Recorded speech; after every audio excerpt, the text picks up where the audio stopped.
Hi folks, we are on the 25th of November 2019 and I am 2 weeks behind making my Christmas cake with one thing and another. So I'll just give you a quick run through the ingredients. We have some raisins. I have to use jumbo raisins. Most Christmas cakes are raisins, sultanas and currants, but we can't get organic sultanas or currants, and we actually have a hard job getting sultanas and currants full stop. So we use the organic jumbo raisins. On top of the raisins I have some dates that I've just chopped up small. Then moving over to the spices: cinnamon, ginger, cloves, nutmeg, allspice, and we like a heavily spiced cake, so I use a good amount. I will put the list of ingredients down below for you rather than me just running through them all here. We have the juice of 1 lemon and 1 orange. There is 1/4 cup of homemade Baird maple syrup. You could use honey. We haven't got much honey this year, so we're going to use maple syrup. And I have 3/4 cup of this guy, which is a pretty good brandy for making cakes. It's actually a good drinking brandy too, but we use it in our cake. And there is 6 ounces of demerara sugar.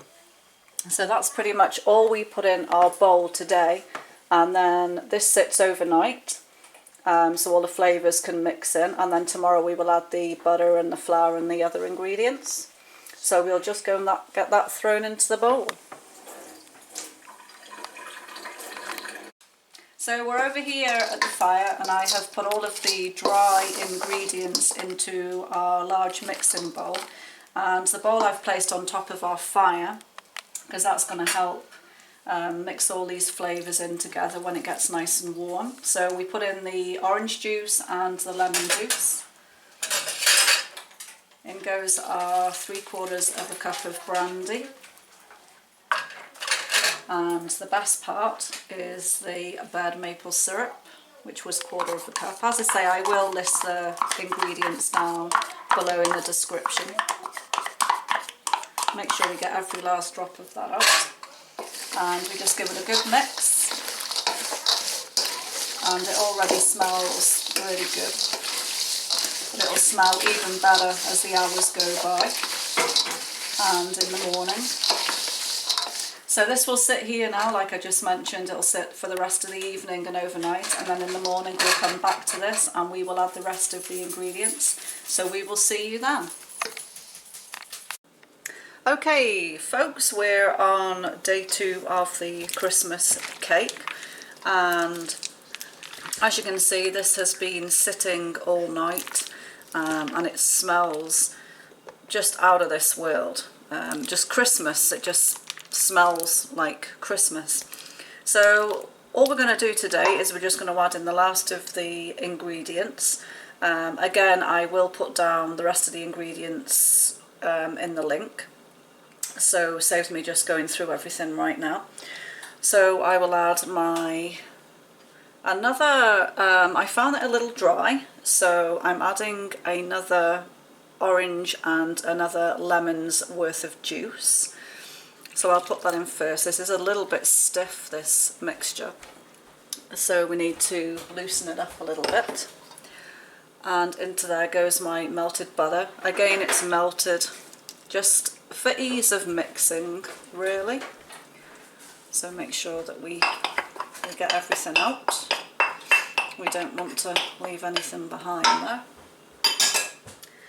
And then in goes eggs, 5 eggs into that mix.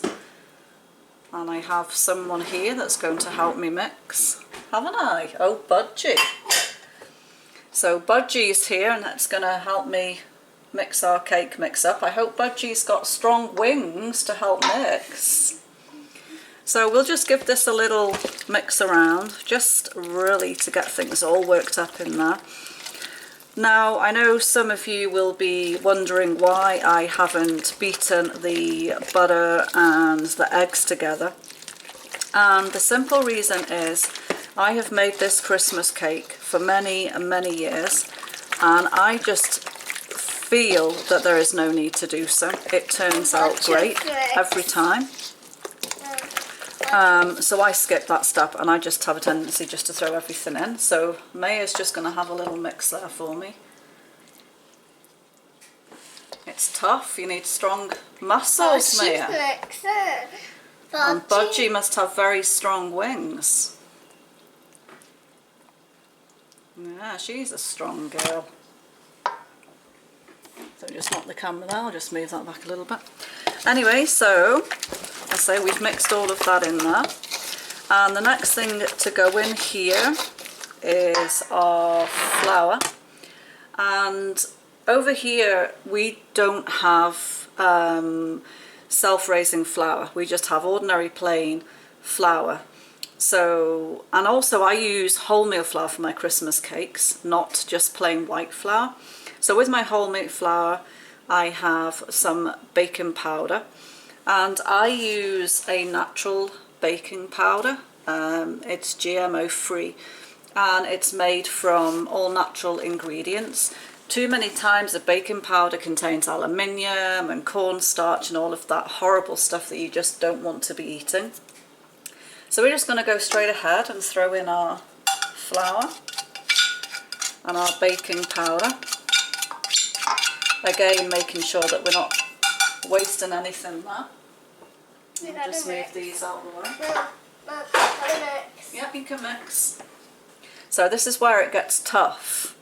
So this is a very, very stiff mix. So we have to get it really, really well mixed up there. Make sure we get around the edges. And this isn't too bad right now, but sometimes I have found that it's a little stiff. So this is actually perfect. We just need to make sure that we're getting all around the edges. Just spin the bowl around and give it a good scrape. And as you can see, it's coming together really good. And the consistency is actually perfect. It drops off the spoon. Now, one thing you want to watch out for when you're making a fruit cake like this is that all of your raisins or currants or whatever fruit you're using in here is well covered, and you don't have specks of flour all over them, because that will stay like that when it bakes. So when you cut your cake, you will find little bits of flour, and that's not really ideal in your Christmas cake. So we're almost there, and as you may have heard in the background, my oven has pinged, which means that we can get this in the oven. And Budgie's around the camera again. He's not camera shy, Budgie, is he? Hey? No, he likes to be in the camera. So I'm just mixing this a little bit more. Get those muscles working. And then we're going to be getting them in my cake tin. Now I use a rather big cake tin, so I just butter around the edge and I put some greaseproof paper on the bottom. Some people go to the extent of foiling everywhere in there, and being perfectly honest, I actually try to stay away from foil as much as possible. Because it is an aluminium against your food. However, in some situations you just can't afford using it. Again, with the, you know, the parchment paper here, it's the plastic parchment paper, so it's got a coating on there. Again, not ideal, but we work with what we have. So we're just going to go ahead now and get our cake mix in here. Making sure as we go along we look out for any raisins that are floury. to scrape all of that goodness out into there. And I'm just going to find this little spatula that just to help scrape out those bits. As I say, we don't want to waste anything. Make sure that they're all going in there. I have Maya here who is playing with Budgie around my tripod, so if it's moving around a little bit, guys, that's the reason why. So we're almost there. Just get those last scrapings out. And as mentioned in yesterday's video, I'm 2 weeks behind making this Christmas cake. I like to have it made 6 weeks before Christmas Day, really just because we feed the cake every 2 weeks with brandy. You can use whatever you like. Some people use rum, some people use whiskey. I think last year I used whiskey, and this year that we're just using some nice brandy for our Christmas cake this year. So once that's in there, we're just going to smooth it out as best as we can.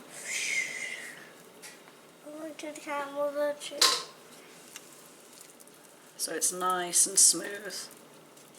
Don't worry if you get some around the edge, that's fine too. And partway through cooking, sometimes you find that the Christmas cake starts to darken or brown quicker than you would like, and the inside is still raw and uncooked. So in that situation, we just get a little bit of foil and we put it over the top there. And we just can turn the oven down a little bit, so that's ready now. That's going to go into my oven, which is 350, well, it's actually 360 degrees. I may turn it down.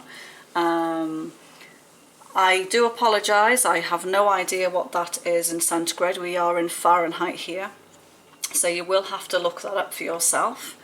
But we're going to pop that into the oven, and we will get back to you with the finished cake. The cake has finished its cooking time.